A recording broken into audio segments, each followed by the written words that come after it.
बिस्मिल्लाहिर्रहमानिर्रहीम। अस्सलाम वालेकुम माय यूट्यूब फैमिली, कैसे हैं आप लोग। उम्मीद करती हूँ आप लोग खैरियत से होंगे। आज जो मैं आप लोगों के लिए रेसिपी लेके आई हूँ स्पेशली ख़वातीन के लिए, ना तो उन्हें चूल्हे के पास जाना पड़ेगा, ना उनको अपने हाथ गंदे करने पड़ेंगे।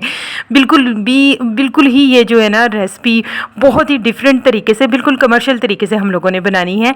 तो मैंने जी इमली 100 ग्राम ली और 10 से 11 जो है वो मैंने आलू बुखारे के दाने ले लिए। इन्हें मैंने भिगो दिया, सुबह से लेके शाम तक मैंने भिगो दिया। बाद में ब्लेंडर में डाला और जो 2 प्यालियां हैं चीनी की वो मैंने इसमें शामिल कर ली। एक डिफरेंट वे से बना रही हूँ तो इसी वजह से।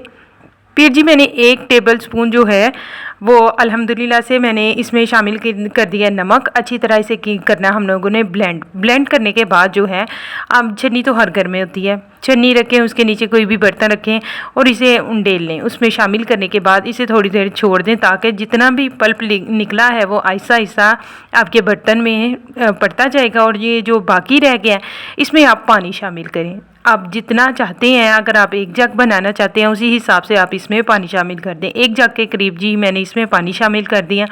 पानी शामिल करने के बाद ये गुदा जो है इस तरह से देखिए अलहदा हो गया। सारी चीज़ें को अलहदा फेंक दें एक जगह पे किसी क्यारी वगैरह में। और ये जी अच्छी तरह से हमारा ये जो शरबत है ये तैयार हो चुका है। अब आप इसे ठंडा करें और इसे आप सर्व करें। होप सो आज की वीडियो आपको अच्छी लगी होगी। वीडियो को पूरा देखा करें, कमेंट और फीडबैक से आगाह करते रहा करें। मैंने कहा था सजेशन में मुझे ज़रूर बताएं मैं आपके लिए कौन सी रेसिपी बनाऊं और अपनी वीडियो को कैसे इम्प्रूव करूं। दुआओं में याद रखिए। अल्लाह हाफिज़।